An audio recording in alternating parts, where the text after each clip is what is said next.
given a string, this time I need to find what are the minimum characters required to make a string, to make the given string a true palindrome. And in a sense that I can only add characters in the front of the string. So I understand that input a string, output an integer, and integer is just, you know, the minimum characters. So how many characters to make string a palindrome?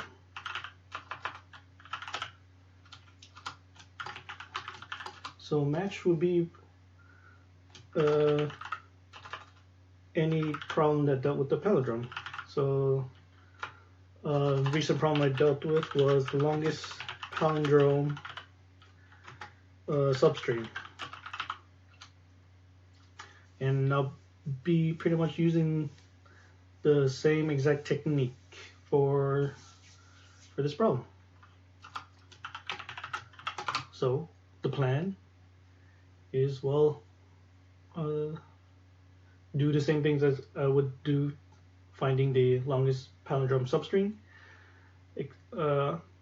In that algorithm, it's called a Moniker's algorithm, and it dealt with filling an array of lengths of all the palindromic lengths at each character, and I'll be using that array to find the longest palindrome that always involves the first character. So really, I'm going to use the same technique, but I'll be using part of the array to fit my own needs for this problem. So first, I'll need to, well, I guess using Moniker's algorithm, I'll need to fill the string, or make a copy of the string but put in dummy characters, so that I will always have an odd amount of I will always have an odd amount of characters in this new copy. Like, for example, if I have A, B, B, A, that is in itself is a palindrome, I'm just going to put characters like this in between, so that I'll always have a character in the middle to expand how big of the palindrome would be, because that's how Moniker's algorithm works. It always looks at from the middle and expand in a radius of, like, what's the biggest palindrome from here. So at A, it'll be these three.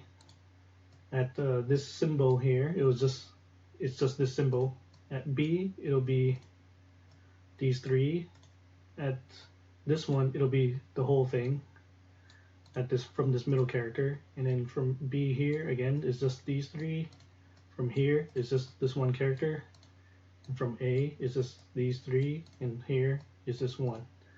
So yeah, and Moniker's algorithm is always only works on odd number, but there's, of course, this is a trick to make any even number strings odd and odd. So let's continue. I'll need some containers for max, so I'll start that at 0, and I'll need a left and right,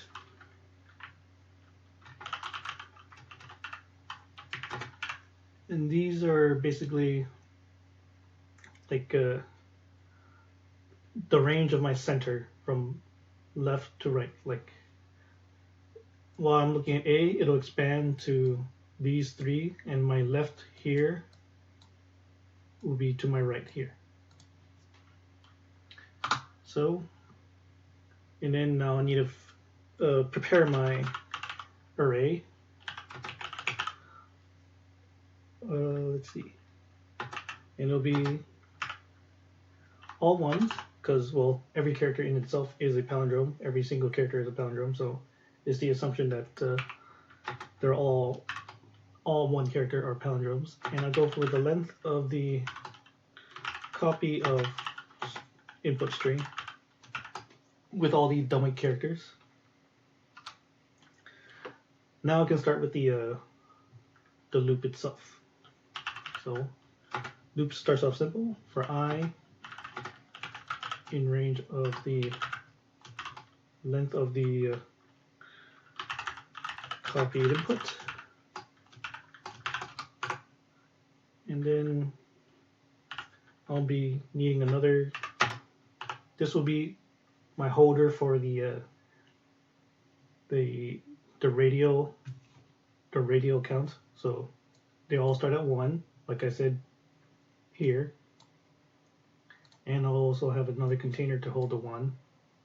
You know, just if it was here, I can't expand any further. So this is just one character. It's just going to be 1. Then I look at A. Then I'll have something. I have a radial expansion, and then I'll look at these two characters from to the left of A and to the right of A. So that means while minus k is greater than or equal to 0, this is all to properly expand my radius and stay within the boundaries of the array itself. So I plus k, make sure it's length less than the length of the copy string, and this one actually checks the whether or not it's a palindrome. So copy string I plus k. This is expanding to the right, and I minus k. So, minus. So k plus equal 1. So while this is still a palindrome, it's going to keep expanding the radius to until it's no longer equal. So it'll start at A, it'll look at the left and right. Oh, it's equal. Okay, no problem. Everything all good. So I'm going to fill in the length array after that. And whatever my k is, I got to multiply the k by 2 minus 1. And this is all because, well, I practically increased the length of the original array by a lot. So I'm doing the count based on with all the dummy characters. Well, in the end, all I need to do is this. Once I find my longest one, I just need to divide by 2, and that's my real length. Or I can just remove all the dummy characters and look at the length at that point. And this is just some. This here is for finding the next pivot point, kind of a pivot point of where to go. Of like after going through each character, I don't need to after a certain point, I don't need to look at the next character. I can skip to another point because that's just I'm taking advantage of the properties of a palindrome in of itself. So here,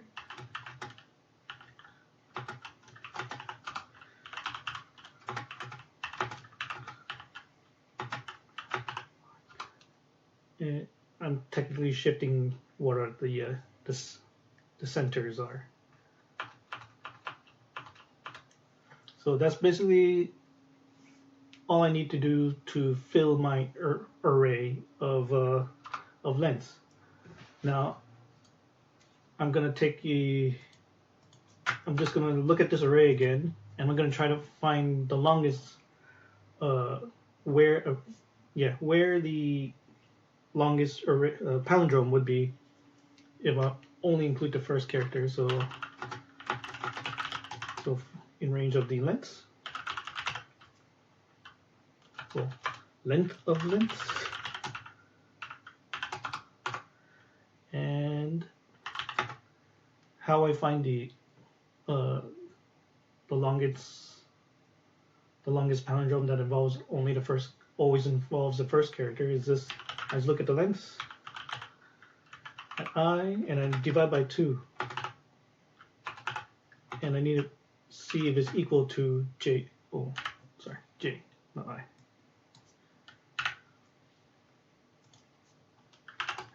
Because it's how it works if this expands from the center. I always need to divide by 2 to make sure to see if it matches from the beginning, which at 0. So I just need to check to see if it's equal to its own index. If the length is equal to half of the if the lengths divided by 2, half of the length of the palindrome is equal to its index, that means that's the palindrome at the beginning. So I just need to find the longest one. So the max would equal to lengths at j. And it's already in linear, so I'm just going to let this go on until the end. And then after I find that, my new palindrome is just the copied string, and I take that to the max length, the max that I just found from this previous for loop. But that's with all the dummy characters, so I'm going to remove all the dummy characters. So that equals to I'm going to replace all these characters with an empty string. Now it's asking me to find the minimum characters. Well, it's always going to be the length of the original string, so I just need to return the length of the original string, so input string minus the length of the new palindrome that I found. So, and that's how many characters I need, provided that I can only input the characters at the beginning of the string. So this is why I need to find the longest palindrome that I can find that involves the first character. So, and then once I find that, I just need to do input string minus the palindrome that I found, and that is it. Find this answer, return it, and that is all.